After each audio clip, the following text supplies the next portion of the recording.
Sprinkle some grated cheese on top of the mashed potatoes. For a little bit of crunch, sprinkle a few dried breadcrumbs.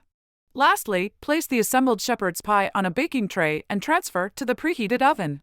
Bake it for around 20 to 25 minutes until the top is golden brown and the filling bubbles around the edges.